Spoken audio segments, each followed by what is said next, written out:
right, you're live.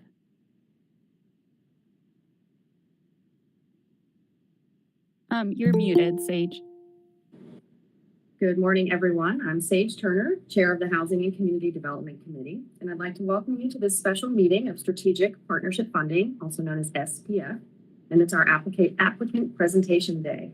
Today, we will have a translator with us, and I will be pausing to allow them to translate for our Spanish-speaking applicants and guests.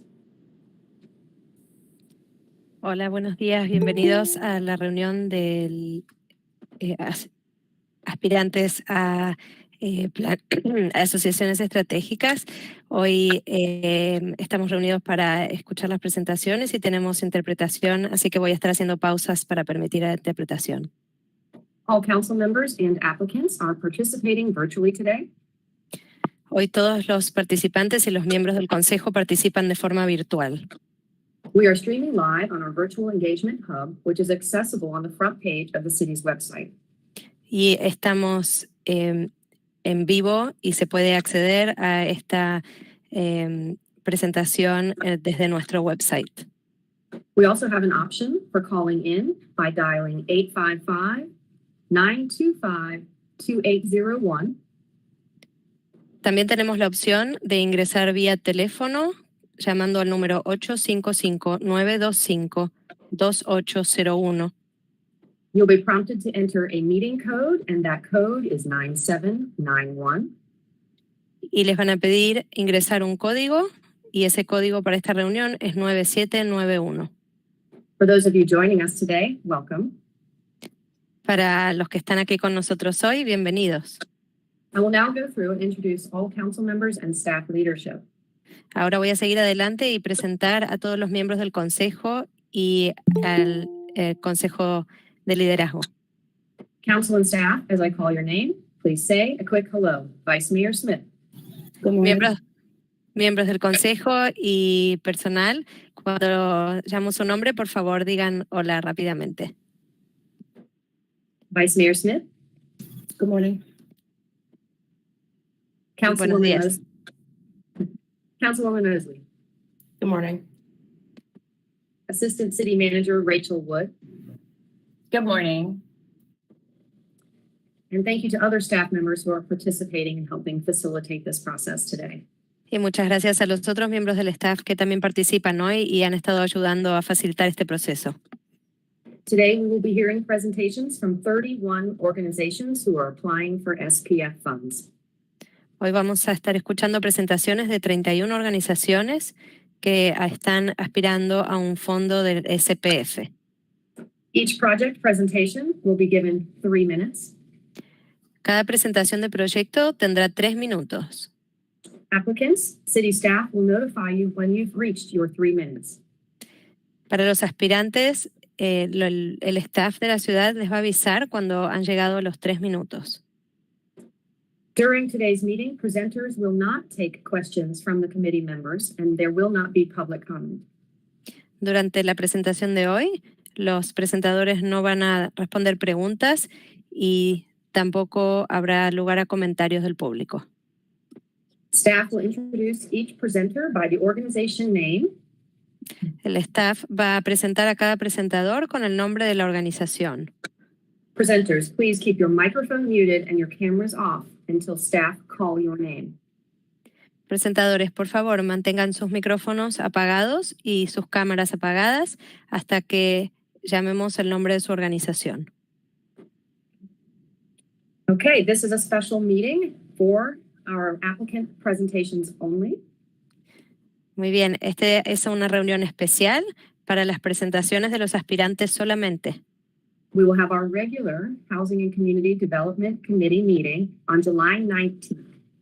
Y tendremos nuestra reunión regular de desarrollo de vivienda y comunidad el 19 de julio a las 10 de la mañana.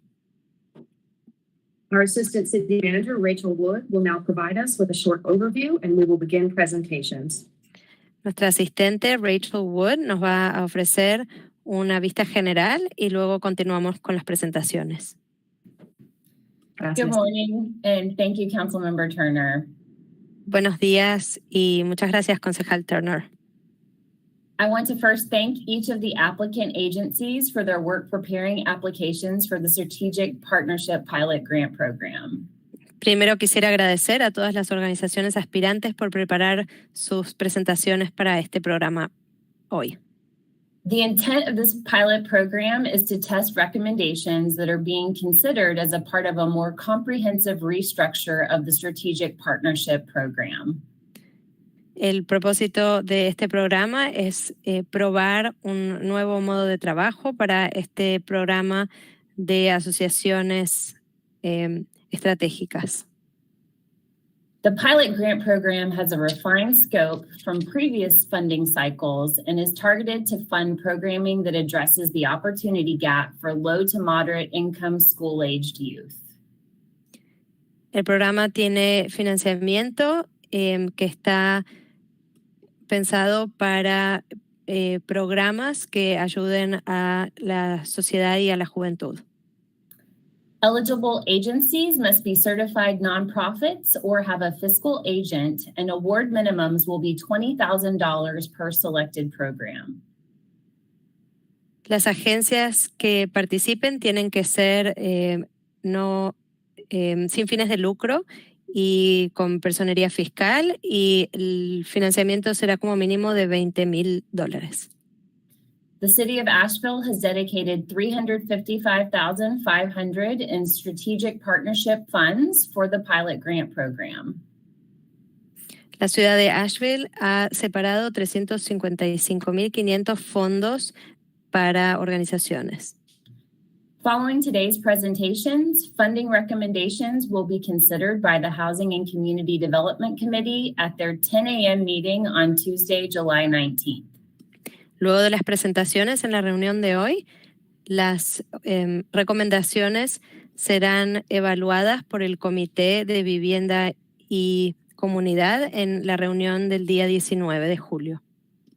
The City Council will then consider approval of grant awards at their July 26th meeting. Y la ciudad va a decidir sobre la aprobación de estas recomendaciones en la reunión del día 26 de julio. I will now turn it over to Assistant to the City Manager, Jamie Matthews, to initiate agency presentations. Ahora le voy a pasar el micrófono a Jamie Matthews, la asistente de la ciudad, para que organice la parte de las presentaciones. Thank you, Rachel, and thank you all for being with us today. Muchas gracias, Rachel, y muchas gracias a todos por estar hoy con nosotros aquí. Our first agency to present will be Raíces, and this presentation. Go ahead, Camila. Sorry. La primera agencia que va a presentar hoy es Raíces. This presentation again will be given in Spanish, so the total time will be a bit more than 3 minutes to allow for interpretation. La presentación de esta organización va a ser hecha en español y por eso el tiempo total de la presentación va a ser un poco más largo para permitir el tiempo de interpretación. Thank you. Go ahead with your presentation, please, Raíces. Gracias. Adelante, Raíces, con su presentación. Hola a todos, buenos días. Mi nombre es Reina Martínez. Soy instructora de Raíces Ymca Erwin desde hace más de 3 años y también soy madre de 2 entusiastas niñas y 5 sobrinos que participan en el programa. Good morning, everyone. My name is Reina Martinez. I am an instructor in the Raíces Ymca Erwin. I've been an instructor for over 3 years, and I am also a mom of 2 enthusiast girls and 5 nephews who take part in the program. Raíces comenzó en el año 2013 en la comunidad de Ymca. El motivo por el cual se decidió abrir este programa de arte, cultura, baile, fue porque nos dimos cuenta que nuestros niños de la comunidad estaban perdiendo mucho de sus raíces, principalmente su lengua materna. Quisimos ver la manera de formar un grupo en el cual los niños se identificaran, aprendieran y fortalecieran su cultura de origen y continuaran participando, enriqueciendo su lengua materna. Raíces, that means roots, started in the year 2013 in the community of Ymca. The reason we decided to open this program of art, culture, and dance was because we realized that our kids in the community were losing much of their roots, mainly their mother language. We wanted to find a way to form a group in which the kids would feel identified, would learn and strengthen their culture of origin, and continue practicing and enriching their mother language. En Raíces comenzamos con la participación de 12 niños y 4 instructores que también son madres y padres de familia. Con el transcurso del año y con mucho esfuerzo y cariño, el grupo ha ido creciendo más y más. Hasta el día de hoy contamos con 65 niños y con alrededor de 15 instructores de diversos países de origen, pero que comparten el español como lengua materna y que vive en el barrio de Ymca, distrito de Ewing. At Raíces, we started with the participation of 12 kids and 4 instructors who are also fathers and mothers of the families. With the years and with lots of efforts and love, the group has been growing more and more. And today we have 55 kids and around 15 instructors from different countries of origin, but who share the Spanish as their mother language. And they live in the neighborhood of Ymca in the Erwin district.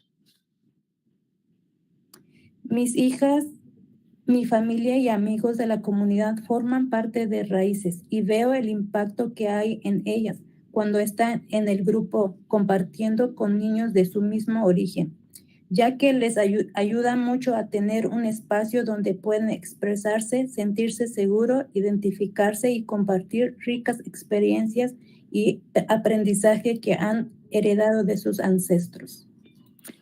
My daughters, my family and friends in the community are part of Raíces, and I see the impact there is in them when they're in the group sharing with kids with the same origin, because it helps them to have a space where they can express, feel safe, identify, and share experiences and learning that they have that come from their ancestors. Me encanta ver todo el entusiasmo que ponen al hacer las actividades y manualidades que se hace en el programa. Raíces después de la escuela son manualidades que yo hacía cuando yo tenía esa edad, y poder tener la oportunidad de enseñarles un poco de lo que yo sé hacer me da mucha satisfacción y orgullo, y así como yo hay casi 15 padres y madres de familia que también puede compartir sus conocimientos e involucrarse en la educación de sus niños. I love to see the excitement they have when they take part in the activities and crafts that we do in the program, Raíces after school program. Those are crafts that I used to do when I had that age, and having the opportunity to teach them a little bit of what I know to do gives me a lot of satisfaction and pride. And the same way, there are other 15 parents and fathers and mothers who also can share their knowledge and get involved in the education of their kids.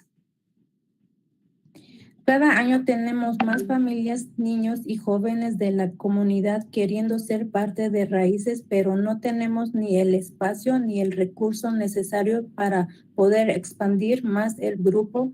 Por eso agradecemos todo el apoyo bien intencionado que nos puedan dar la oportunidad de fortalecer Raíces. Every year, we have more families, children, and youth in the community who would like to be part of Raíces, but we do not have the space or the necessary resources to be able to expand the group. That's why we are very grateful for all the support with good intentions that could give us the opportunity to strengthen Raíces. Muchas gracias por darnos el espacio para ser escuchadas y de compartirles un poco del trabajo que realizamos en Raíces. Gracias. Thank you very much for giving us this space to be listened to and to be able to share a little bit of the work we do at Raíces. Thank you.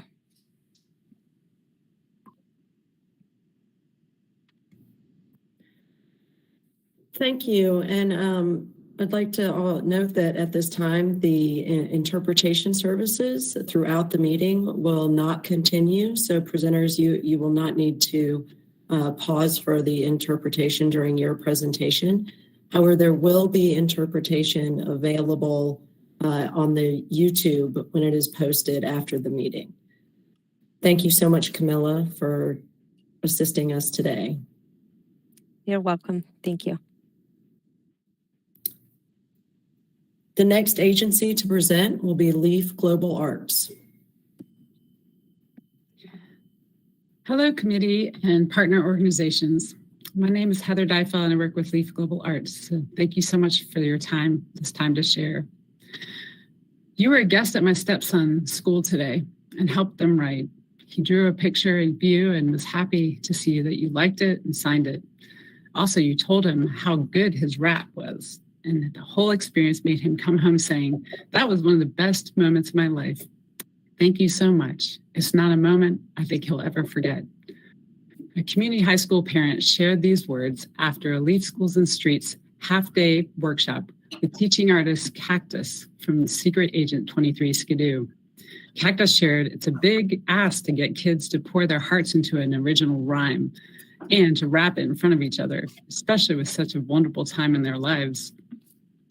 That's what we do at Leaf Schools and Streets, empower kids by partnering with schools and community organizations to host teaching artists who lead after-school classes, cultural exchange performances, and artists in residencies. We also lead professional development for arts integration with teachers of all grades and subjects through a partnership with Kennedy Center. Now we are adding field trips to the Leaf Global Experience on the block in downtown Asheville to engage students with hands-on learning through integrative exploration stations, workshops led by teaching artists, world craft arts, and cultural history lessons. By adding field trips, Leaf is rounding out the global arts engagement with youth in hopes of cultivating curiosity, preserving cultures, and promoting global understanding and empathy. We're targeting two specific opportunity gaps for low and moderate income families. First one is global experiences and therefore exposure to people and customs that are different than our own because the financial cost of travel is getting higher and higher. And many young people don't get to experience the incredible diversity of our world. The second one is arts education, which has seen cut after cut year after year. Some local schools don't even have a full-time art teacher. This means that families with less resources have less opportunities to participate in extracurricular enrichment learning because it costs money and time. Did you know a study in the University of California, Los Angeles found that students with a high art participation and low socioeconomic status have a 4% dropout rate? That's 5 times lower than their low socioeconomic peers. Please, we hope you consider helping us to inspire and empower 750 young people, just like we did last year with a group of students from Asheville High School's grad program through a TAPAS grant. These students struggle with traditional school. Although they shared a tough exterior initially, by the end of the day, with West African drumming, learning crafts from this world, around the world, and cultural history lessons on the block, youth were engaged and didn't want to leave. Thank you.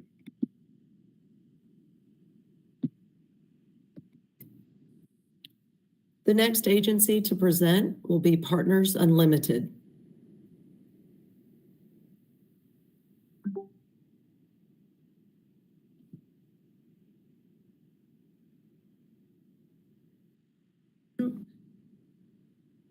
Video. Yes, we can hear you. Oh, good. Go ahead. Good morning, everyone. I'm with Partners Unlimited, of course, and we have been in existence since 1997.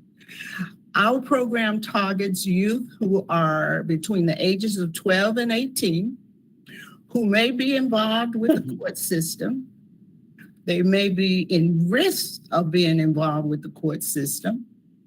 also at risk of dropping out of school, or youth who have other issues that prevent them from being successful academically. Youth that may be identified as economically disadvantaged, all within Buncombe County. It has been known for many years that young people who do not earn a high school diploma face many more problems later in life than people who graduate.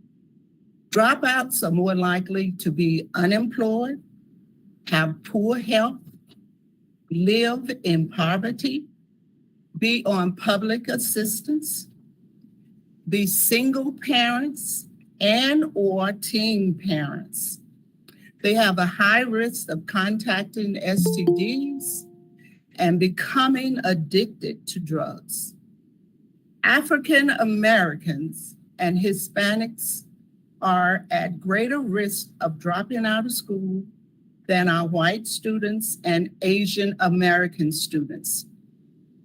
With the stresses and frustrations associated with dropping out, the probability of these youth ending up in prison is greater.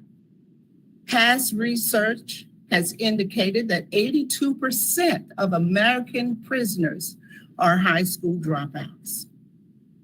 We know there are no simple solution. However, Partners Unlimited is one support to improve the chances of an at-risk youth falling deeper and deeper in the circle that gives no options until one after another at-risk youth is written off. And we don't want to write anyone off. Our success rate has been over 90%, and how we judge that is we compare the official graduation list from the high school with the students who have come through our program. I think we're more successful because we are not public education. So when the students come to our programs, we make sure they understand that. And we also make sure that they know that we are here to help them whichever way we can. And even students who do not want to continue in school, we will meet with them. We will take them over to AB Tech to find out about their GED program. You're at 3 minutes. Oh, so we're going to throw them back in the ocean one at a time. Thank you so much. The next agency to present is the Gateway Group of Asheville. Well, good morning, everyone. I'm Ronald Gates. I'm the director of the Gateway Group of Asheville, which is a national evidence-based father and motherhood program, which addresses, been established here since 2016, but addresses the indigenous and the low-income families, in which we take time to address, the issues of nurturing proper families, and whereas from fathers and mothers to the children, engaging the children in regards to appropriate education, to literacy, and also to taking time in different activities around the city.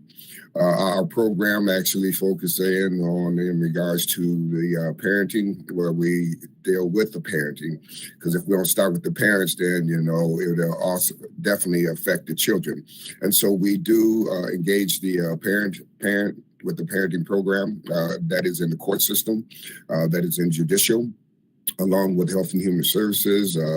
We out in the community and different programs that just with the parents, but then also engaging the parents back with the children to make sure that they get their proper nourishment in regards to their appropriate growth and their education.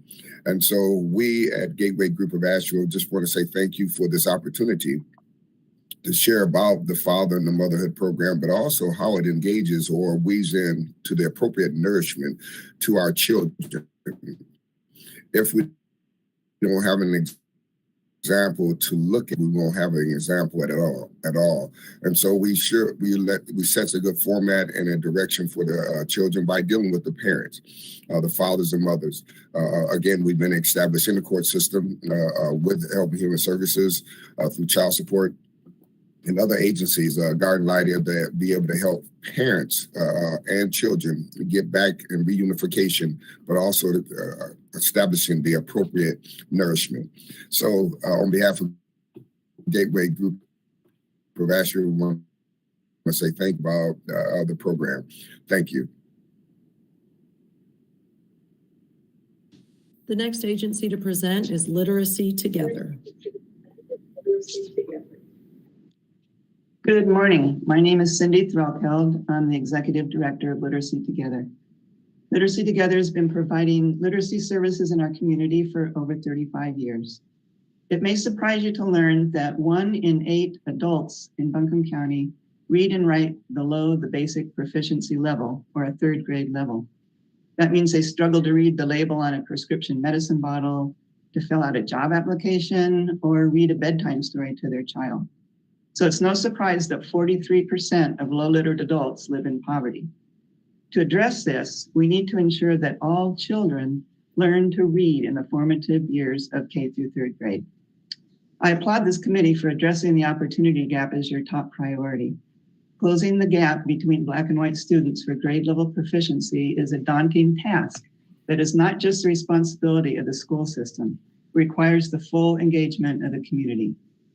That is why in the past year, our youth literacy program began to focus on after-school programs that serve children of color through partnerships with Youth Transformed for Life and Christine W. Avery Learning Center. Our volunteers provide intensive tutoring for students who read below grade level.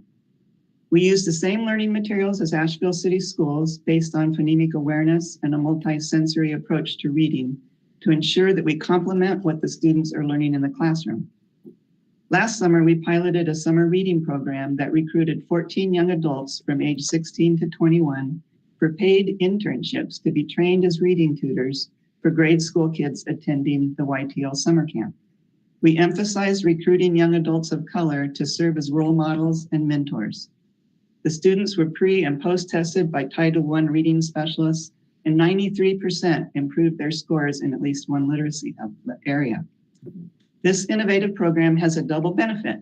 The campers improve their reading skills, and interns learn a new skill. They gain work experience and participate in professional development sessions on financial literacy, job interviews, and writing college essays. This summer, we doubled the size, and once again, it's proving to be successful. Our proposal to this committee is to pilot an extension of this model to recruit and train youth interns during the academic school year to tutor children of color through a partnership with Christine W. Avery Learning Center. We would recruit 10 tutors for a fall and spring term of 12 weeks each to work with 40 to 50 students. As mentioned earlier, 43% of adults with low literacy live in poverty. For those with families, 72% of their children read at the lowest level compared to their peers. We have to break through this generational cycle of poverty. We have to do it together as a community. We are prepared to do our part to make that happen. So thank you for this opportunity. The next agency to present is Ywca of Asheville and Western North Carolina. Hi, I'm Corinne Harris, and I work with the Ywca, and I'm grateful to be here today among so many powerful voices and change makers. Mother Love serves pregnant and parenting teens with the goal of high school graduation and delaying a second teen pregnancy. This is important because statewide, only 36% of teen parents graduate high school, and about a third of them have a second pregnancy before they turn 19. In the past 30 years, our program, Mother Love, has averaged a 98% high school graduation rate, and we rarely see a second pregnancy. The COVID pandemic created its own set of challenges for the young men and women that we serve. That includes school systems that are really stressed and can't provide the supports that they did pre-COVID. Also includes isolation, childcare, housing issues, and frankly, more teen pregnancies. At the YW, we combine programming and advocacy to create the change that we seek. An example of that is that in the 1970s, when we started Mother Love, when a young woman got pregnant, she was kicked out of school as a rule. We advocated at a local level to get this policy changed well before it became federal law. And more recently, we worked with both school systems, MAHEC and DSS, to change the 4-week maternity leave policy that our young women were subjected to 8 weeks. And that includes teacher home visits and supports. The biggest indicator of this academic success of a child is the education level of their mother. Investing in teen parents today can have a lasting impact on generations to come. Thanks for your time. The next agency to present is Bountiful Cities. Hello, my name is Jordan Diamond. I am the Feast Program Coordinator for Bountiful Cities. I have served in this role since 2012, and I work at Lucy Herring Elementary School most of the time. And at that school, I teach feast classes. At the end of every feast class, students come out to the garden who are in the garden, are given time to play, explore, and harvest in the garden after our lessons. And I lead students around the garden, showing them what they can harvest, and I watch as they pull carrots from the ground, wash the dirt off, and take a bite. I watch as they fill grocery bags with lettuce and cherry tomatoes, excited to bring it home and make a salad with their parents. They bring their parents back to the garden after school to show them the seeds they planted that have sprouted. These experiences are made possible by the Feast program of Bountiful Cities. Feast partners with public schools. We partner with Lucy Herring Elementary, Hall Fletcher Elementary, and Francine Delaney. And we enhance the school curriculum and maintain the gardens at those schools. We estimate that we will deliver programming directly to 800 students in the 2022-2023 school year at these 3 schools. We also partner with many other organizations and schools, but these are the 3 primary schools that we are at during the school day and that this grant will provide funding for. Feast is an ongoing program of Bountiful Cities, and the mission of Feast is to empower youth and families to grow, prepare, and enjoy fruits and vegetables through hands-on cooking and gardening education. Like I said, we partner with local schools and organizations to deliver standards-aligned lessons and maintenance and support for the school gardens at those public schools. We give all students an opportunity to connect with nature and food, as well as the cycles that connect them. And while some of our students have access to nature and gardens and healthy food outside of school, many of our students only experience this during Feast. And the schools that we work in serve a broad demographic of students who come from a myriad of cultural and socioeconomic backgrounds. We educate the whole child. Feast has partnered with Asheville City Schools since 2009. We have built relationships with school staff, students, and their families, and neighbors of the schools. And there is established trust and familiarity between the school communities and Feast staff due to the consistency of our staff year to year, which allows us to be a hub and a bridge between the schools and the larger community. Throughout the school year, we gather feedback from teachers and families and school admin, and teachers tell us that their students look forward to Feast classes and are overall happier and in a better mood on the days when they come out to the garden.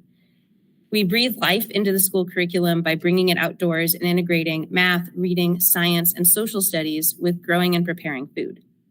And in addition to addressing the educational achievement and opportunity gap, Feast addresses the root causes of food security.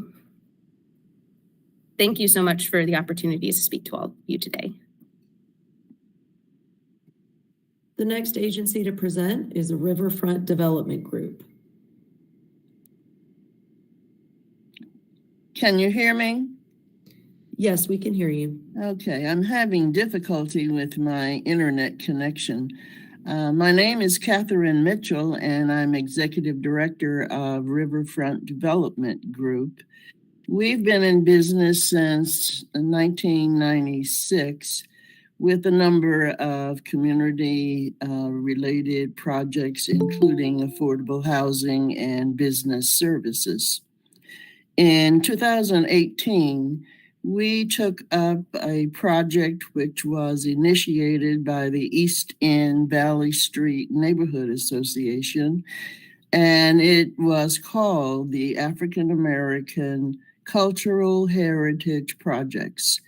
It includes an African American Cultural Heritage Trail, which will define an African American Economic Development District, a museum at Stevens Lee Recreation Center. That project is African American Cultural Heritage Museum and Cultural Center. My application involves the establishment of a series of exhibits, which would be traveling exhibits throughout the Asheville metropolitan area, including all of the Asheville schools and Buncombe County schools. The project is about what we intend to present to the public. We have developed, and we've been working with a community engagement group of 23 Asheville and Buncombe County organizations. And that group has reviewed and is preparing to help us develop additional, what we call storyboards. We have developed 9 storyboards, which will be on exhibit at the Ymca during Ymca.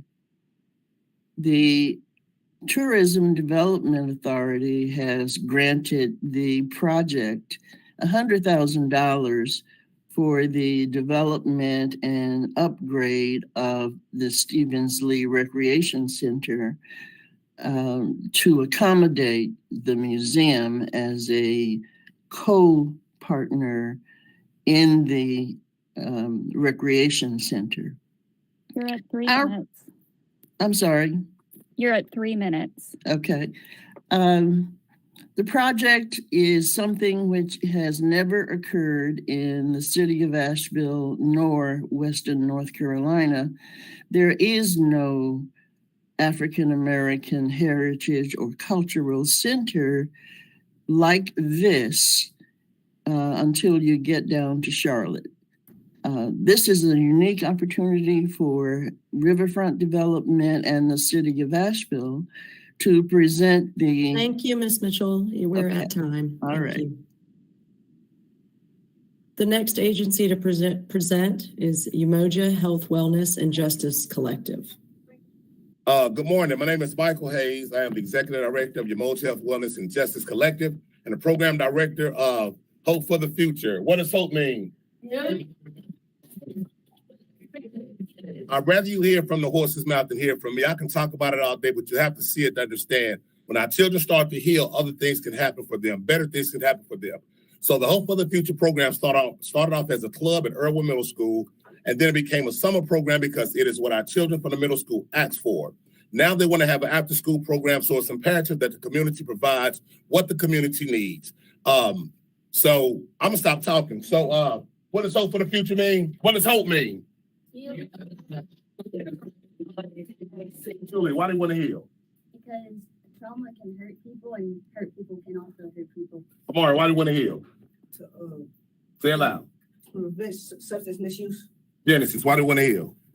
To prevent long-term trauma. All right. So the whole idea of this is for them to not only see representation of themselves going through the healing process, but also to give them a safe enough space so that they can talk about the things that impact their lives daily, from community to home to school to all those obstacles. Now, we understand that prevention of drug use is important. Prevention of all obstacles that our children can face is important. Teen pregnancy, all those things. So if they get to heal, studies have shown, if they get the opportunity to heal, they have a better opportunity at their future. And that's all we want to provide. That's all we need to fund it. We started out with 5 middle school students who were going to earn stipends to be here. We ended up with, how many middle school students we got? Raise your hand.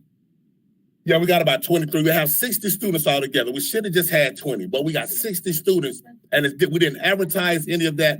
They told their friends what they were experiencing. They showed their parents what they were experiencing. Their parents are in all what they're experiencing. So here we are. I don't know how much time I got left. Anybody want to say anything to the committee? Thank you. Yeah. Say it loud, baby. Say it loud and proud. Go ahead and say it. I think she wanted to say, show me the money. I'm just playing. All right. Thank you all so much. Y'all want to say something to them? All right. Y'all tell them bye. Bye. Thank y'all for the time. That was excellent. Thank you. Oh, she's liking us. The next agency to present is Serve to Lead. Good morning. As we know, Asheville's Opportunity Gap continues to rank first in the state and fifth in the nation for racial educational disparities. A multitude of factors contribute to this, including unequal access to employment, healthcare, housing, civil rights, and biases in the criminal justice system. Youthful Hand and Serve to Lead have partnered since 2014 to address these disparities by providing year-round structured academic support and life skills and leadership programs for children and youth living in public housing. For over 28 years, Youthful Hand Director Eleanor Earle has been a staunch advocate and leader in the Asheville community, successfully advancing the lives of children of color. This is evidenced by the data we're collecting in the Youthful Hand After School and Summer Jumpstart programs, using tools such as M-Class reports, the Hegarty Phonemic Awareness Assessment, the Hegarty Kindergarten Baseline Phonemic Awareness Assessment, and the Bridges for Math Intervention Assessment. We're able to show that our rising kindergarten through fifth grade students all demonstrate academic and social growth across the school year, many performing at or well above grade level by the year's end. We mitigate the summer slide by continued academic support across the summer months, providing additional targeted academic support and programming in STEM and social emotional learning groups. This excellence in programming is led by curriculum specialists from Asheville City Schools who teach literacy and math Monday through Friday during the school year and across the summer using Foundations for Reading and Bridges for Math, aligning with city schools curricula. In the summer of 2020, we launched our Workforce Readiness Program, employing students aged 12 to 19 living in low-income housing. Our teen employees are trained by the curriculum specialists to tutor in Foundations and Bridges and work in our 8-week summer program. The teams gain income and invaluable life skills through financial literacy and resume building courses provided by executives at Bank of America and Merrill Lynch, self-care, health, and hygiene courses provided by medical staff from Mountain Area Pediatrics. Teams assess their life skills knowledge through Casey Life Skills Assessment, along with personal goal setting, one-on-one mentoring, and reassessments to evaluate progress towards their goals.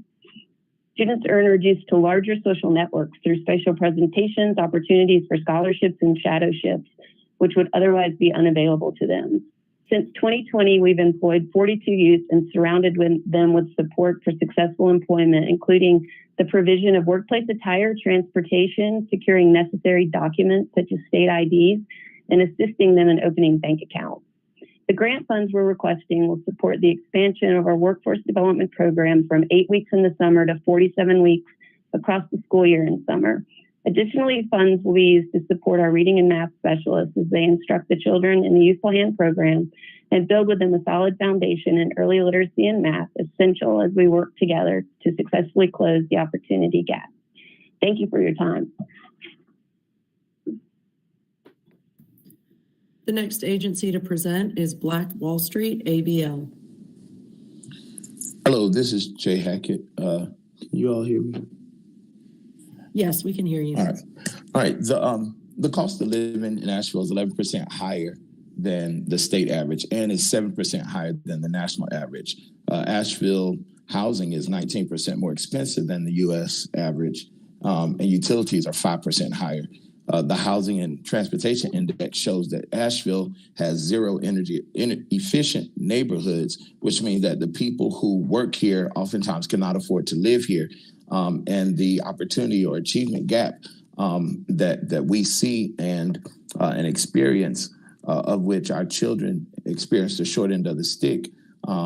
Research has showed that one of the solutions to that is hiring BIPOC teachers in core subjects in in classrooms. And so our proposal is to partner with schools in order to recruit and retain teachers and educators. And so and on that note, we would see this as a way to incentivize them coming to Asheville, college here, staying in Asheville and working in our school systems.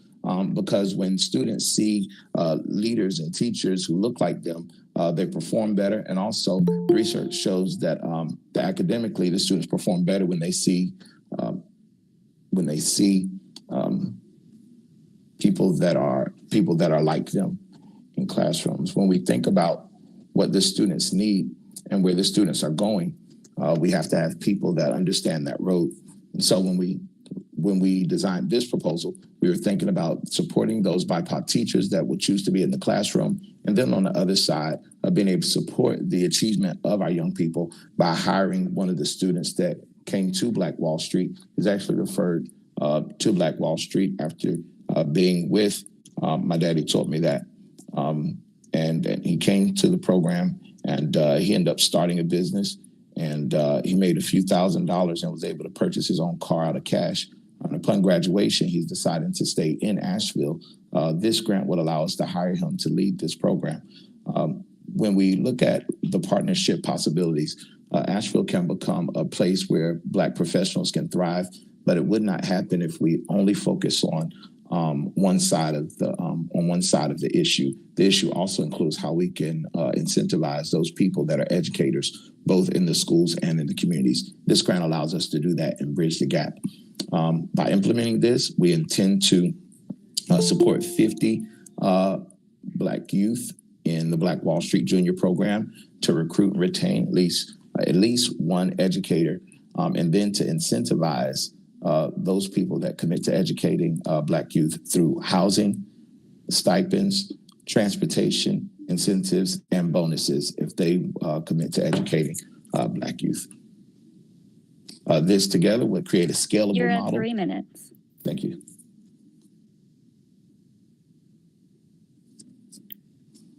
The next agency to present is Asheville Creative Arts. Yes, my name is Dwayne Barton, and I'm here with Asheville Creative Arts and Hood Huggers International, and our goal is to create a grassroots, neighborhood-based training program for youth. Our neighborhoods are ever-changing, and we're trying to plug them in to build their confidence, to be a part of the rebuilding of their neighborhoods. Our particular training program will be guided by our neighborhood plan that was created back in 2010. And we got we got 16 other projects happening in and around the neighborhood at this time. And our goal is to have the young people have hands-on experiences in rebuilding and restoring their neighborhood, and then go into the classroom and tightening up on their skills.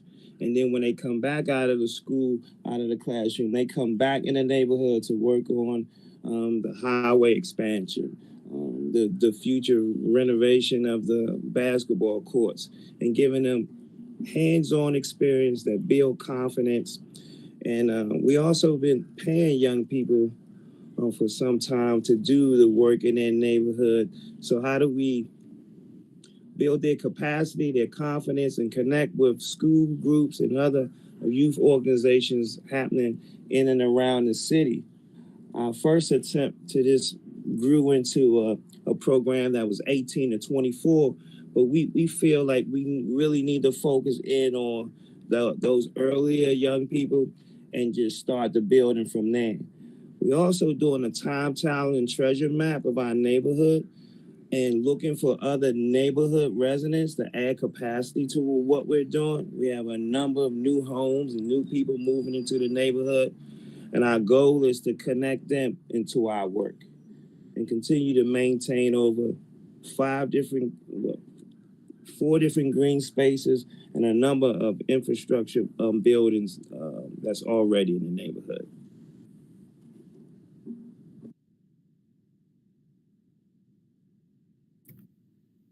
The next agency to present is Tor White. Good morning. So I am Tori with Tor White Consulting. We are working alongside Eagle Market Street, and I created a program called Power of Youth a couple of years ago. And it was more so after going through my suicide attempts, I recognized what was needed and what helped me get through it. So I created this program that focuses on youth under the age of 18. So I started with 3rd grade to 12th grade. Thus far, we've probably touched around 200 to 250 students in Asheville City. A lot of those students being at Asheville High with the SILSA program. The program takes art and mental health and combine it in one. What we recognize is that a lot of youth are dealing with a lot of issues post-COVID, dealing with bullying, dealing with substance misuse, and they don't know how to properly talk about it. So I come in and teach them through a way of spoken word. I've also recently partnered with another organization to offer art as well. So we're kind of putting art therapy in place in the schools. What we recognize is that students really enjoy it. The program runs for 5 days and typically an hour per day. But one of the things that we're getting feedback on is that students want more. But the city schools doesn't have the funding to provide more. Buncombe County Schools doesn't have the funding to bring it in at all. And so we're hoping that by this, we're able to expand and make sure that we're touching every individual who needs to be touched and ultimately being able to build it into a summer camp. So that is all. The next agency to present is One Youth at a Time.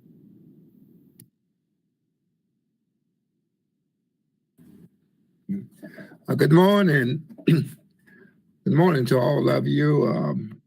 I am L.C. Ray, Reverend L.C. Ray, the Senior Minister of WNC Baptist downtown in Asheville, but also CEO of one of Asheville's oldest, but also enriched programs that serves our children, one youth at a time. I can recall somewhere around 1995, I was serving as executive director of the Ymca Culture Center, and the clergy, the ministers, they came and we had a very serious conversation about our students and many that were not doing quite well in their classes. So out of that conversation in 1995, we organized and put together one of, we feel, Asheville's finest programs, One Youth at a Time. So we've been in operation ever since, and I would have to say we would have to express our thanks to the city. The city shared with us and supported us during the late 90s and early part of 2000. We're doing quite well now. Finances are limited, but we are doing quite well because we feel that we owe this to our students and also their parents, that we would have to be part of the outcomes and the services that our children would need. Thank you for your service, but also we would like to continue to work with our students and children. And if the city can afford help to us, we as clergy and as staff of One Youth at a Time would continue to be appreciative because we are in this for the long haul. And we know that if our concerned people, but also our churches are at the table and working with our children, we would see success, not only here in Asheville, but throughout Western North Carolina and our great country. So thank you for all that you all do. And if you can help us, we would be so appreciative. The next agency to present is Racial Justice Coalition of Asheville. Good morning. My name is Erin Barksdale, and I'm the Outreach and Engagement Director for the Racial Justice Coalition of Asheville. I first want to say thank you all for this opportunity, for your time and your consideration. I also want to say thank you to the other organizations on this call. It's been wonderful getting to hear about all of the meaningful work you all are doing. RJC's ongoing Every Black Voice campaign centers and uplifts the voices of Asheville and Buncombe County's Black community.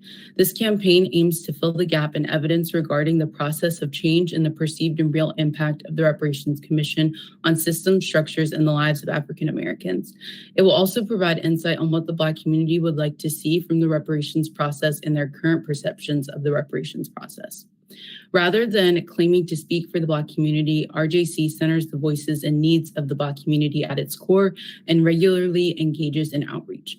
Specifically, the Every Black Voice outreach team will survey and interview between 7,000 and 14,000 Black community members through door-to-door canvassing.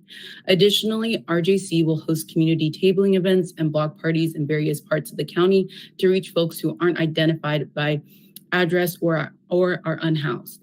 We will leverage our organizational networks and utilize our websites and social media outlets to connect with and disseminate information to community members who engage online. For those that do not engage online, we have pamphlets that we hand out to community members and flyers with information regarding the Every Black Voice campaign and reparations process. To ensure we are reaching every Black voice, the RJC is partnering with Ymca Health, Wellness, and Justice Collective, who you heard from earlier, to engage the community's youth who offer a wealth of knowledge when we deeply listen. Representatives from the RJC will engage with youth attending Ymca's summer healing session by sharing information about the reparations process and asking for the middle school cohort to share their vision for reparations.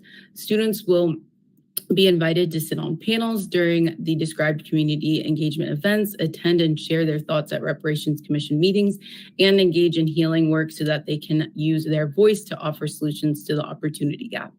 As the data from the Every Black Voice campaign is collected, the RJC team, in collaboration with local researchers, will interpret and share reports of community responses in real time to inform the Reparations Commission process and recommendations.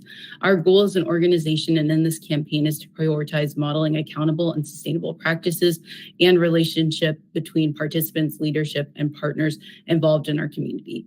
These structures allow for community input and to bridge the gap between government and community members. With continued focus on community and grassroots-led organizing, we feel confident and equipped to succeed in this project with our current staff and would greatly appreciate the support of the Strategic Partnership Pilot Grant. Thanks again.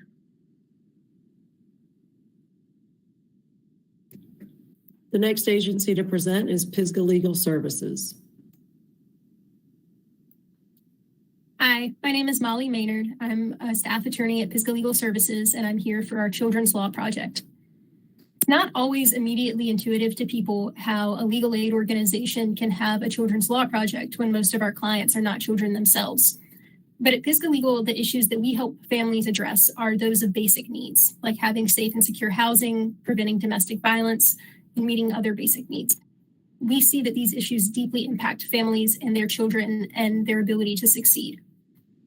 Much of our work for low-income families is for households that have children in them. And in Asheville last year, 50% of those households in those cases were for Black or Hispanic clients.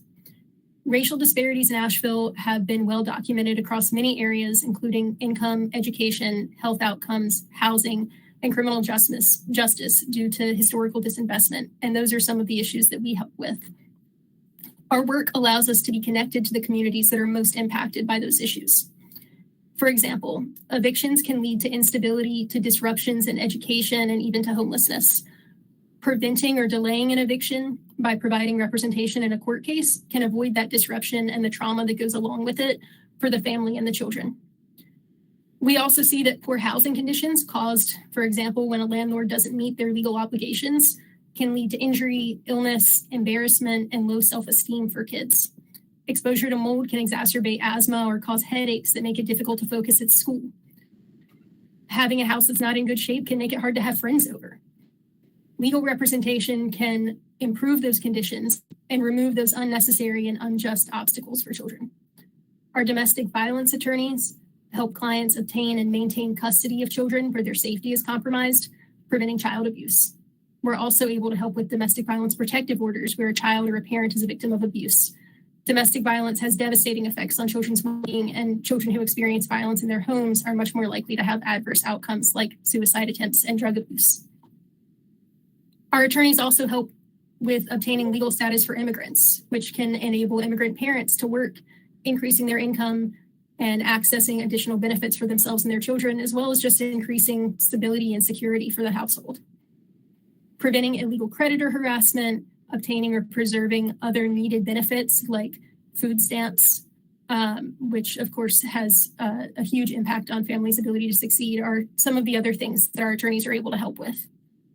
By helping families navigate the legal system in the ways that are necessary to meet their basic needs, we can help children have the safety and the security they need and deserve to succeed.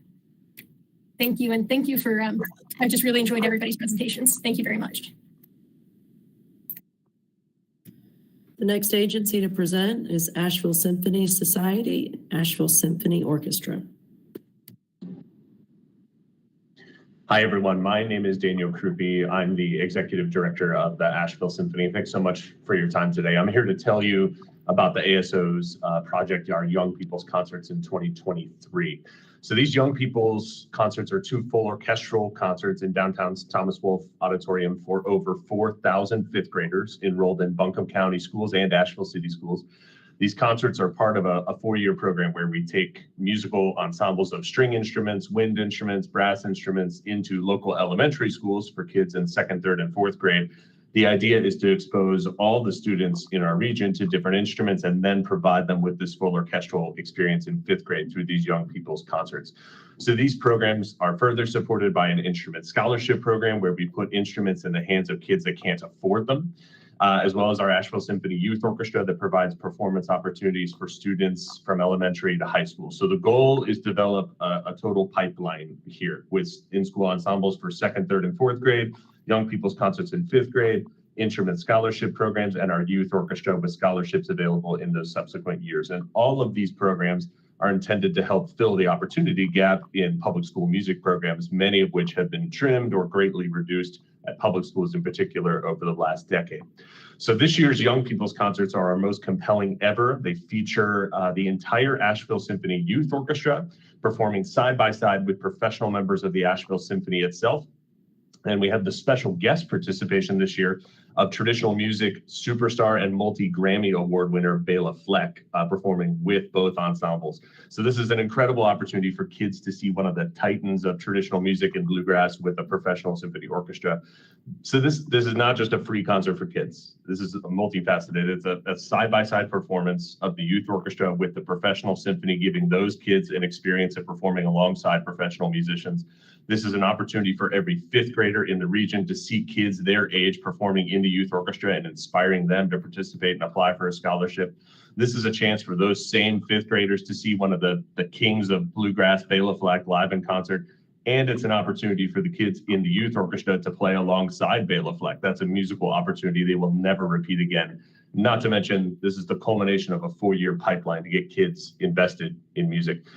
We all know music is a super powerful tool for enhancing student learning. Every study in the world will show you that participation in music programs creates a huge increase in math and language arts skills. It significantly lowers dropout rates and drug use. It increases engagement and graduation rates. It increases overall GPA, testing scores. It improves critical thinking, self-esteem, and much, much more. So getting kids involved with music is one of the very best ways we can improve academic outcomes and the lives of students in our region. And the program for which we're applying is a tremendous way of doing that in a multifaceted way. So we hope you consider funding this important program for Asheville's musical community. Thank you.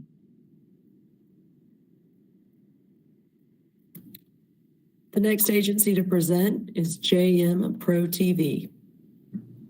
Hi, everybody. My name is Julio. I'm representing JM Pro TV. And JM Pro is a grassroots media organization that raises awareness in Western North Carolina and builds bridges and connections between communities and local groups and organizations. its community Live Bridge program is built over his already wellness work that shares news, resources, and opportunities in Spanish and Central American Mayan languages via online video and text, as well as local FM radio programs. It is a megaphone for those who are underrepresented in the mainstream media in a vital information source for non-English speakers. JMPro TV primarily serves Latinx residents in Western North Carolina, but it also prioritizes news and information relevant to African American and LGBT+ communities. JMPro TV reporting is provided by Spanish, English, and the native language, which are Mam, Chatina, and Quiche. The organization provides news, advocacy, community organization platforms, and journalist training to underserved communities, including those who live in rural areas. JMPro TV serves the following diverse community. This data is from the website Analytics, volunteers, and listening session participants. Hispanic and Latino, 75%, African American, 15%, and multi, 10%. Young adults from 14 to 18, 15%, adults 75%, and seniors past 10%. Our communities of color have been historically impacted by the interpersonal and systematic mechanisms that organize the distribution of powers and resources across lines of race, gender, sexual orientation, gender expression, and other dimensions of identity. This inequity is manifested through the social, economic, and environmental condition our community lives that perpetuates these inequities. For example, the lack of access to housing. 75% of the Latinx immigrant population does not own a home. Without access also to health insurance and healthcare, 75% Latinos immigrants with no status do not have access to health insurance. Immigration status is of the majority of the immigrant population contributes to working in unfair conditions with jobs paid to the minimum wage or under or subcontracted. So what JMPro TV proposes is to build upon its makeshift 24/7 rapid response team operating in the region. This team is trained and equipped to report You're at 3 minutes. about critical issues mentioned above. Thank you very much. The next agency to present is the Christine Avery Learning Center. Hi, my name is Kyla Morton. I'm the Assistant Director here at the Christine Avery Learning Center, also known as CWA. CWA is an educational nonprofit child care center serving 125 students from ages 2 to 15. 88% of our families receive child care subsidy vouchers, which means their family income falls at or below the 200% federal poverty line. The CWA Village Project will focus specifically on our school-age program, which is made up of 67 students. The demographics of these students are 93% Black and Brown and 7% Latino.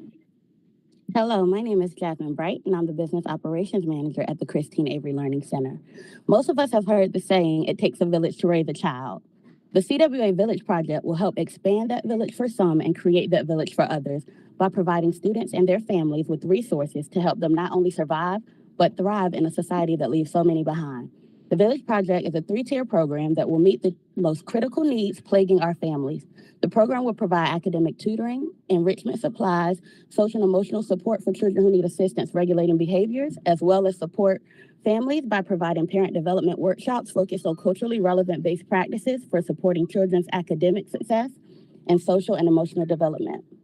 Under the academic enrichment tier, students and their families will receive tutoring and supplies in literacy and STEM subjects to help enhance the child's learning experience outside of the classroom. The tutoring piece of this initiative has already been proven beneficial and helped many of our students in our program go from not proficient to proficient in all subject areas. For many students, it is difficult to maintain proficiency without interventions from family members. The Village Project will allow parents to come and learn ways to assist their students while doing homework and preparing for projects and tests. Social and emotional supports will be facilitated and identified by a part-time SEL advocate. CWA currently has a full-time student advocate on staff. However, data has reflected an increased need in student advocacy, especially amidst the COVID-19 pandemic. The SEL advocate will work with students and their families to help regulate adverse social and emotional responses through group SEL lessons, as well as providing outside supports if necessary. Family and community support will be given by way of parent development meetings, trainings, and workshops. The administrative staff will work to provide families with resources and assistance and scaffolded development training targets that will provide families with skills and resources to receive more agency insight on how to support their children. CWA will also provide free childcare to parents participating in the PD courses.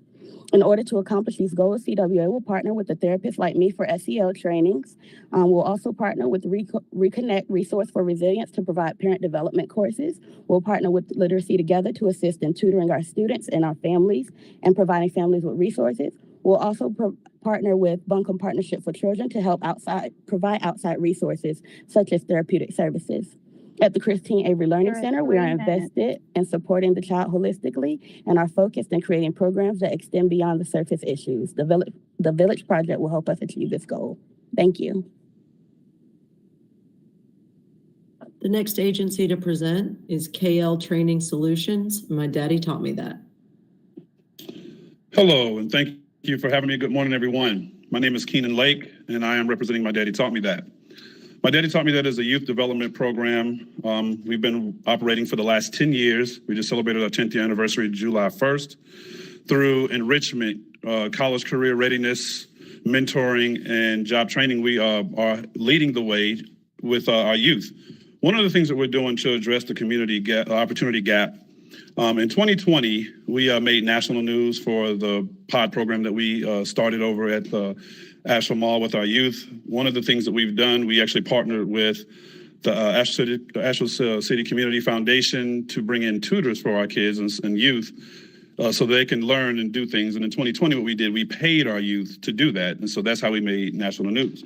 One of the things that we've done over the last year, we got invited by one of the principals at Asheville High School. And so in September of last year, we actually had 5 to 6 of our volunteers and staff members in Asheville City Schools. So Asheville High School, Asheville Middle School, we actually started a Chaperone Program where 3 days out of the week, we were at both of those schools chaperoning, mentoring. We actually had a club at Asheville High School, a MDTMT club.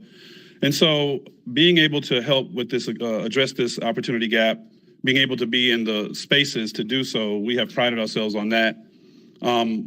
We want to make sure that through the My Daddy Taught Me That program, we're reaching every community, in which we're also in all of the communities. And so we just appreciate the opportunity. We appreciate being able to be on this panel. Thank you for everybody else with what you're doing. And we look forward to talking to you soon. Wanted to make this short and brief because we know we had a lot of people on the Zoom. Thank you very much. The next agency to present is Delta House Life Development of Asheville.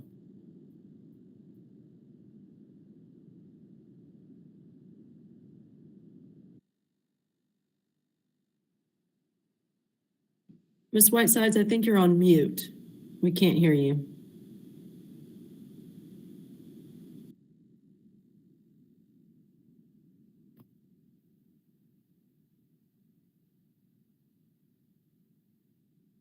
Can you unmute yourself?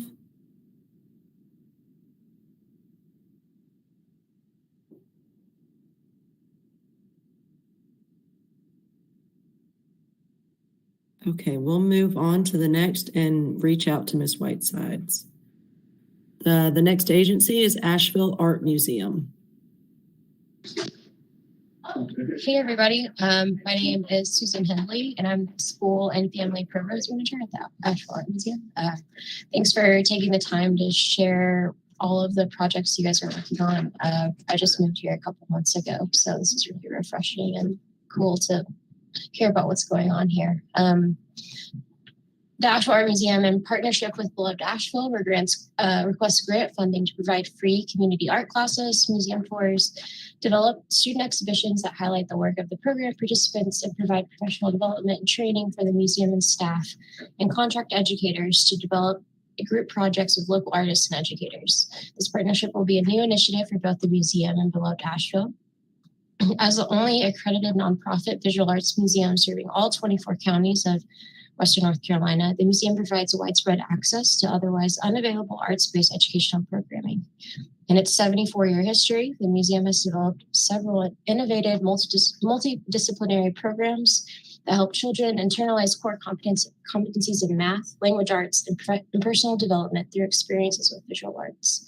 By partnering with area artists and educators and organizations like Beloved Asheville, along with the city of Asheville, many of these programs are offered to students across the community and the county.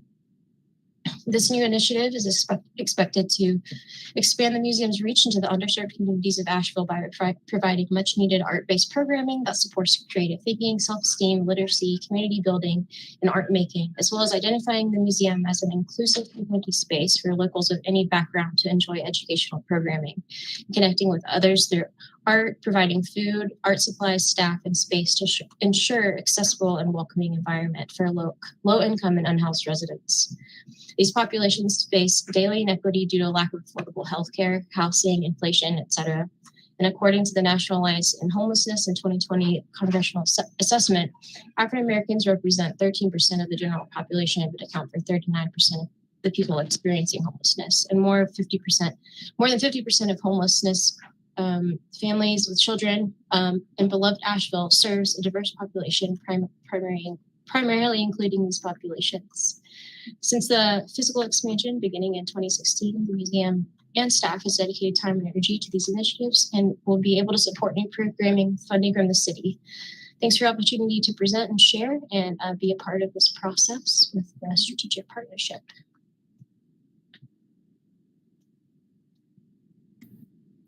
Thank you. Okay. Delta House, Ms. Whitesides, are you able? There we go. Can you hear me now? Yes, ma'am, we can hear you. I'm attending a conference, so I've been trying to avoid the noise.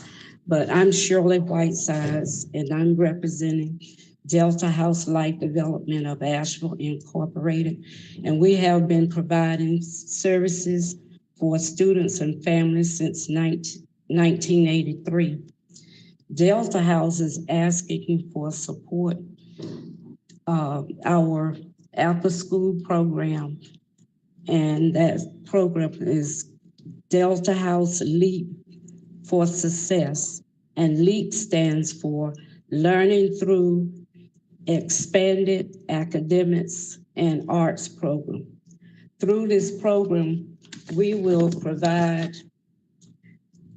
year-round services for students, 100 students in grades K through 8, and we're partnering with Asheville City Schools. We will prepare the students so they will be prepared for school the next day. The students will attend the program 5 days a week and on some weekends. Delta House wants to provide the students new opportunities to help them think outside of the box. Our program will use research-based evidence to improve academic proficiency, social emotional learning, parents' engagement, which is a key. When you bring the parents and the students together, it's a full circle along with the school and the community.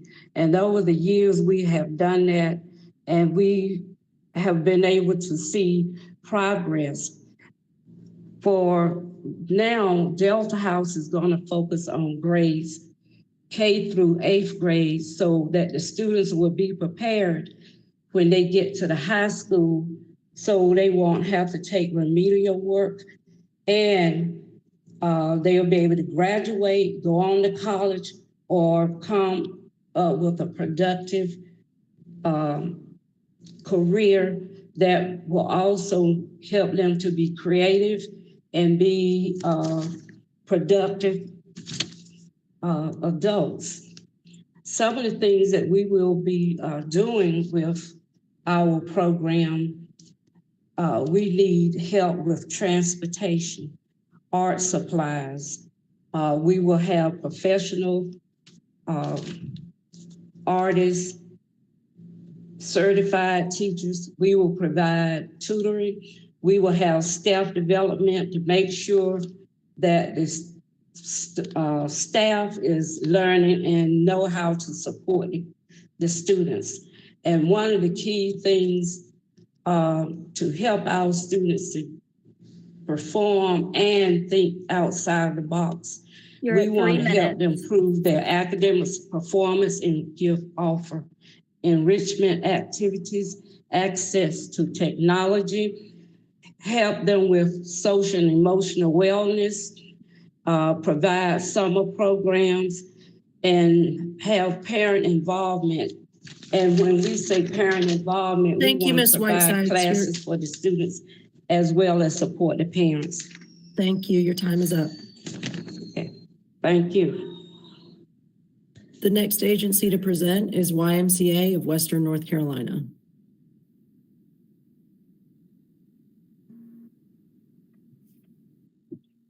Thank you all for having us today. This is actually a partnership between the YMCA and the YMI, the Positive Steps program. The big concern we see is the achievement gap between Black and white students in Asheville City schools. It's one of the, I believe it's the fifth largest achievement gap in the country.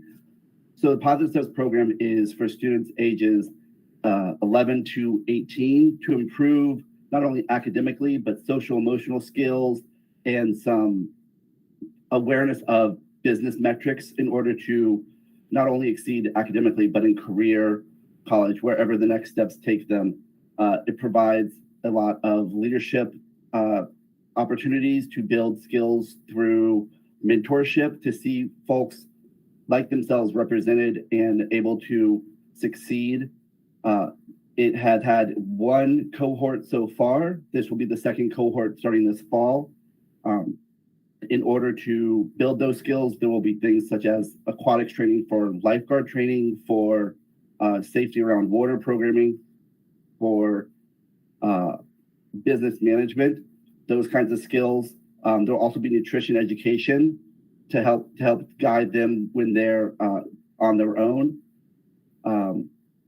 It'll take place from August to December with 30 students from the Asheville City area.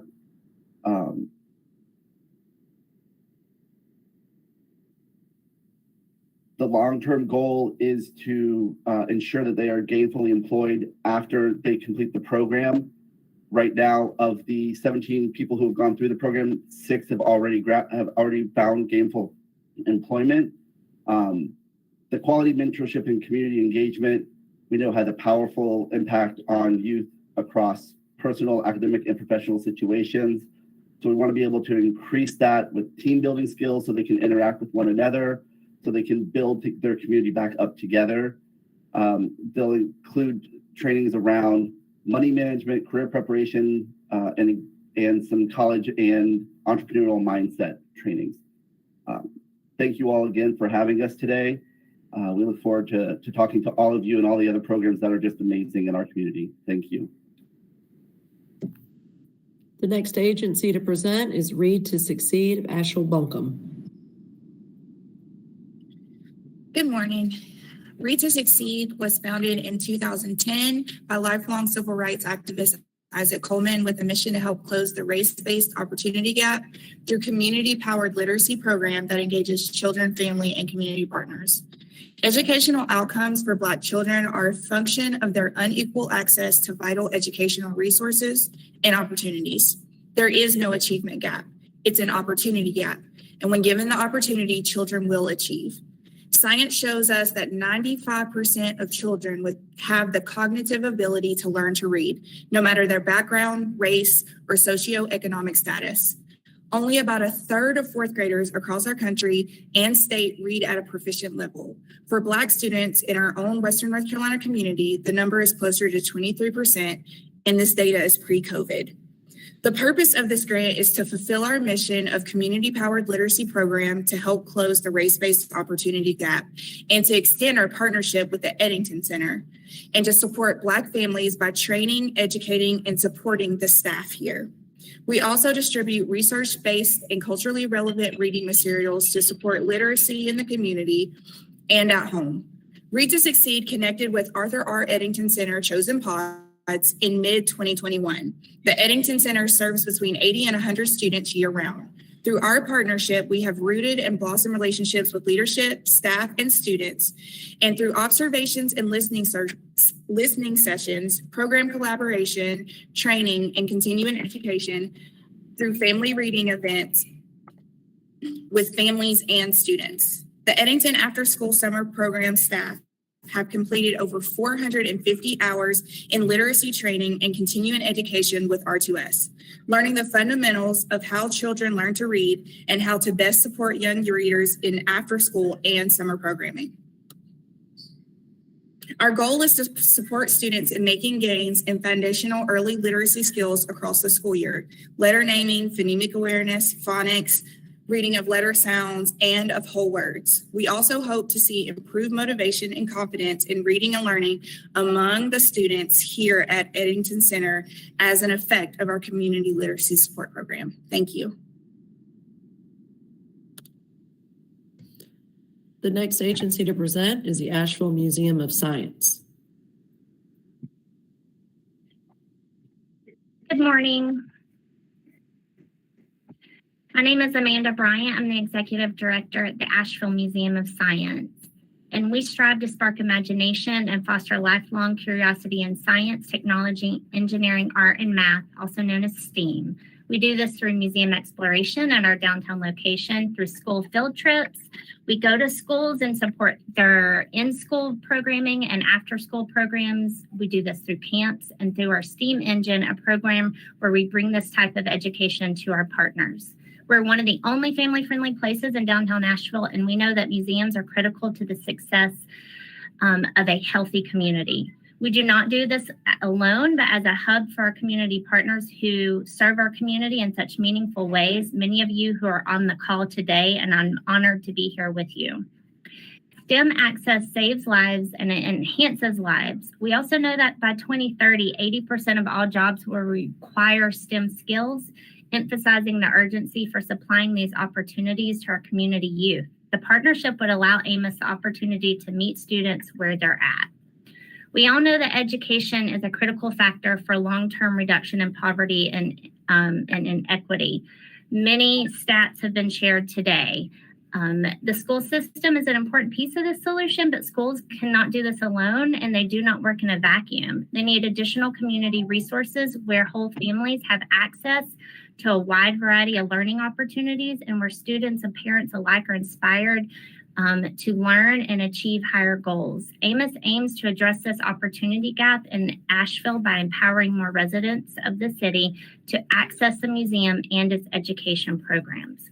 We're asking the city to invest in our programs to ensure the museum is accessible to all by expanding existing successful programs that have been modeled off of successful science centers across the nation. Museums for All and Museums Without Walls. Both have been piloted by Amos in the past 3 years with much success.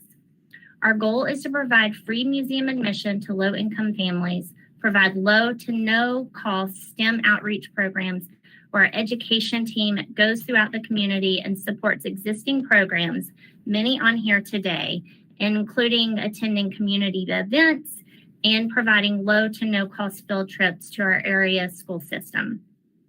Our field trips are based in next-gen STEM standards and aligned with state standards.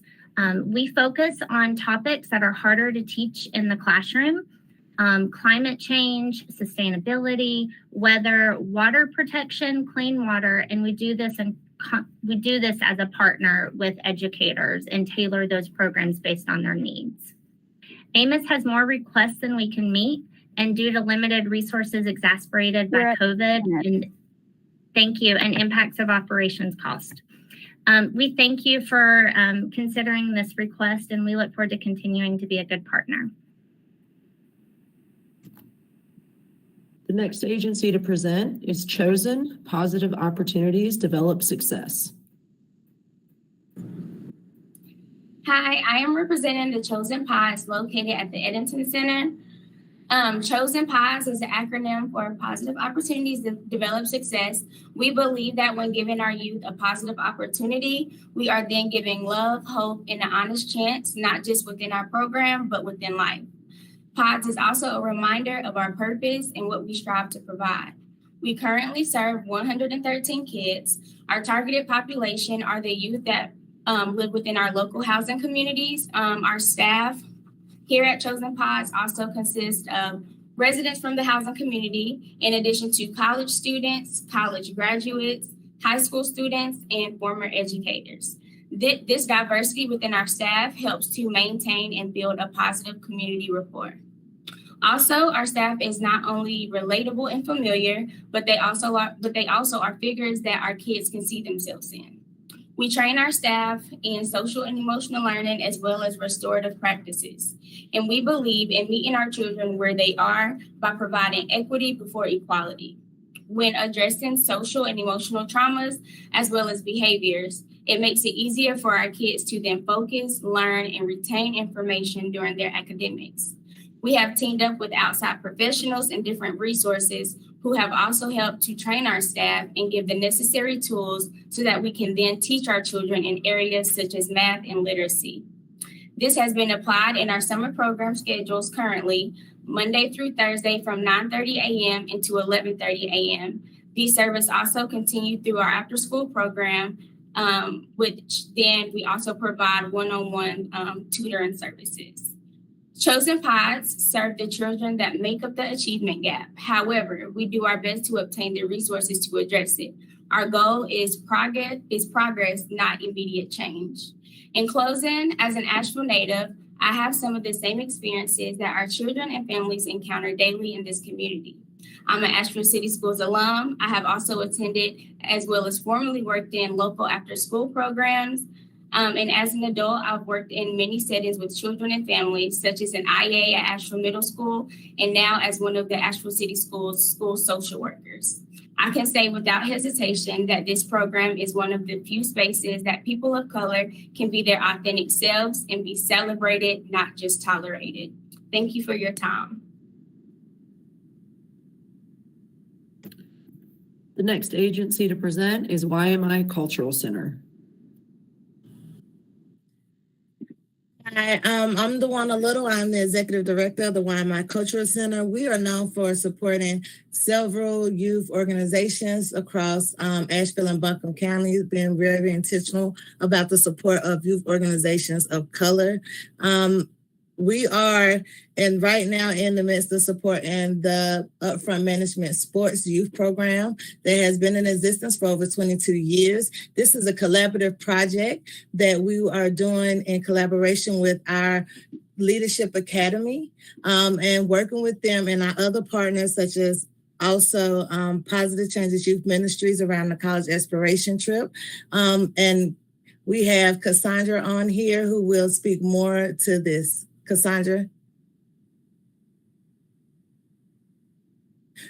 Well, anyway, so, okay, go ahead. I'm sorry. Hey, good morning. Thank you.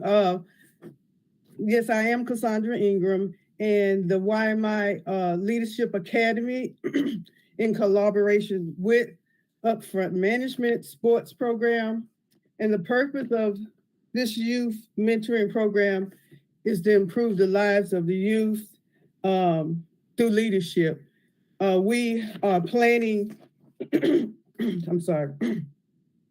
creating opportunities for students to develop leadership roles and responsibilities. We want to expand opportunities for student development, merit-driven field trips, such as going to Raleigh, DC to meet senators and learn more about leadership roles in the community and be involved in voters' rights, civil rights. So these are some of the things that we will be doing with the Leadership Academy. Thank you.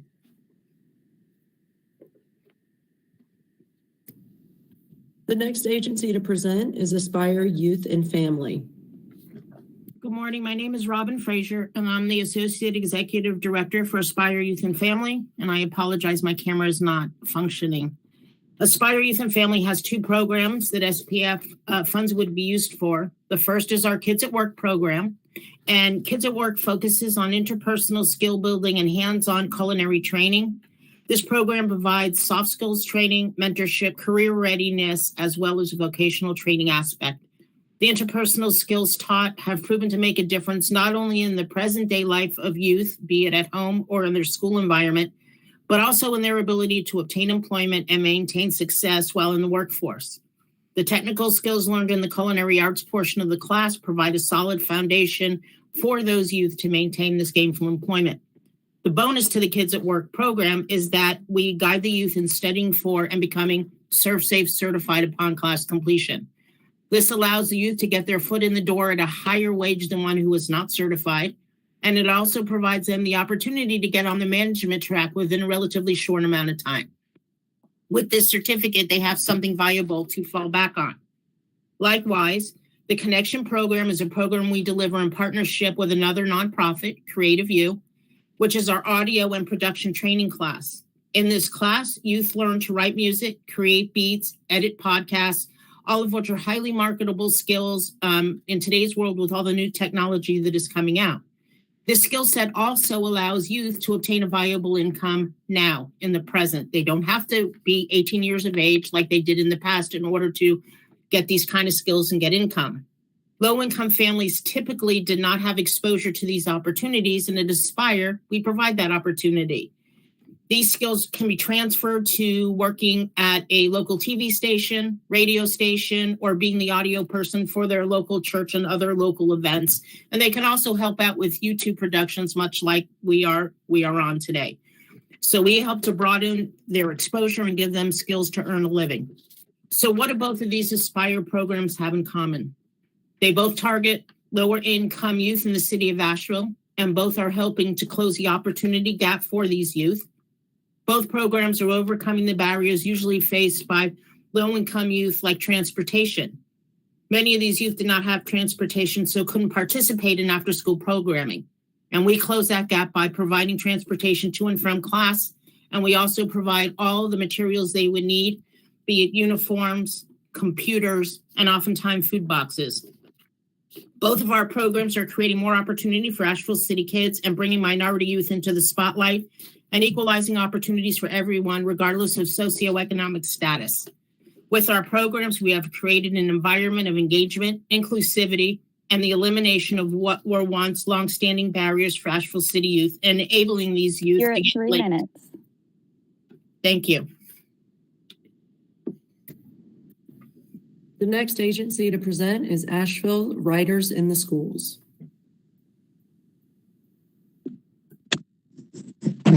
Good morning, and thank you for the opportunity to present. I'm representing Asheville Writers in the Schools. We've been an organization in the region since 2011 with the mission to ignite social change through the power of arts, culture, and restorative self-expression. We do that through three primary delivery models. One is through programs that we host and implement ourselves, such as Word on the Street, which has been in operation since 2016, a program that brings together Black and Brown teens from Asheville and Buncombe County schools to use art to explore the world around them and to share their voices. We also operate a program called Family Voices, which is a literacy program for elementary school children and their families. We do this at particular host sites. We've done it in the past at sites like Hall Fletcher and Ira Jones. This past spring, we completed a cycle with youth from the YTL training program. And then we do a lot of placement for artist residencies. And so what that looks like is having artists of color. We have a network of more than 36 artists of color in the area that we connect with residency opportunities in both school and community settings. And it's important to do it that way because when we look at the opportunity gap, that's really just the symptom of the way in which systemic violence and oppression has impacted marginalized communities, particularly Black and Brown communities here in Asheville. So it has to be about more than just the academic performance. It has to be about their healing. And our approach to healing comes from the radical healing lens, which says that we need to look at ways to connect young people with opportunities to develop nurturing and healing relationships relationships with each other and peers. They need to have an understanding of their racial and cultural identity, and they need to have a connection to the social justice impacts and systemic implications of the world in which they live, in order to heal from the trauma that the world has imposed upon them just by their mere existence. So one of the ways that shows up in the work that we do, last summer we had a program that we did at the Grant Center where we worked with the staff and Blue Ridge Public Radio to do a storytelling project for students who were attending the summer camp there. One of the young men who was participating in that program is now working with our team and our staff as an intern as we are implementing this program this summer with the YTL training program. Our vision as an organization is to develop an ecosystem for BIPOC arts and culture in this region, and we incorporate a heavy dose of healing into it. As a matter of fact, one of the young people in our program recently spoke to one of the healers that's on our staff and said, this is something that I was never going to get anyplace else, and I'm so happy to have it here. Our work is about creating spaces for young people to be seen, heard, and valued. And we look forward to continuing to do this work in more places and with greater impact. Thank you for your time, and have a great day. The next agency to present is YTL Training Programs.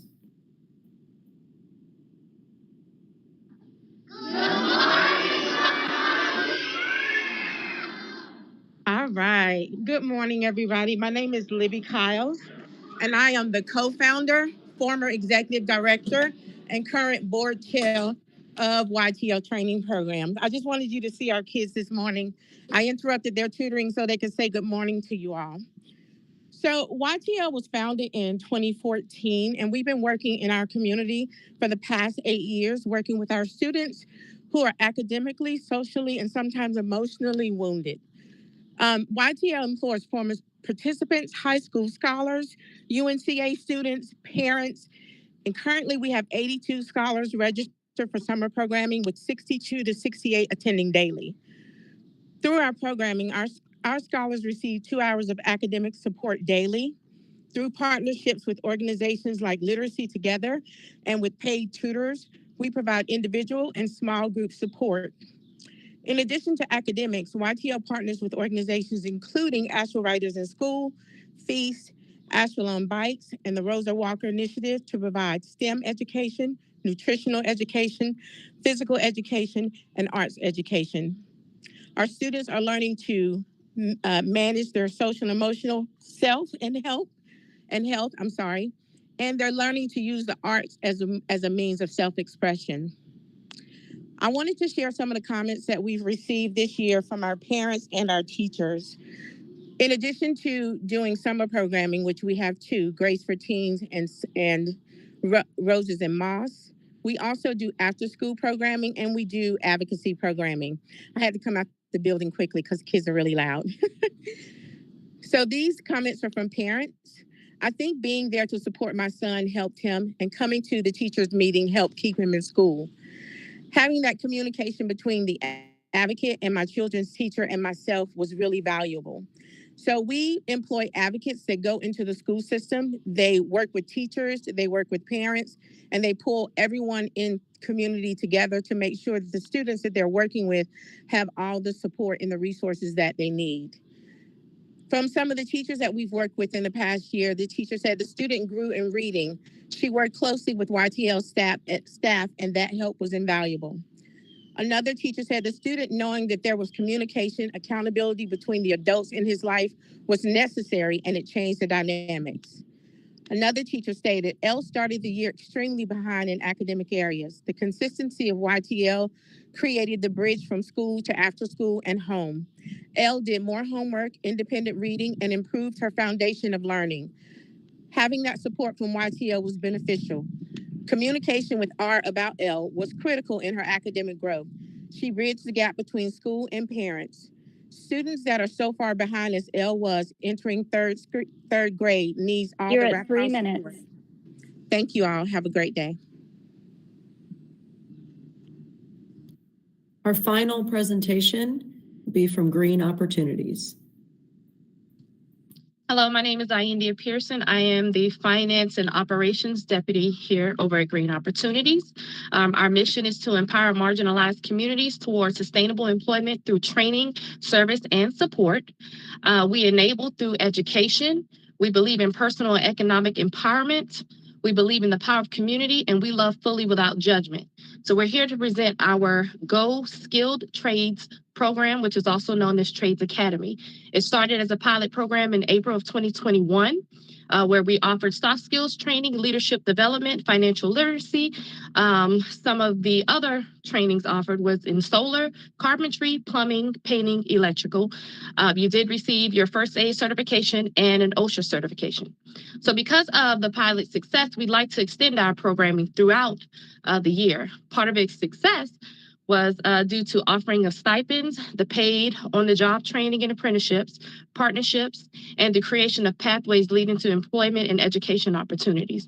So we are here looking for funding, again, to extend our program and offer it throughout the year.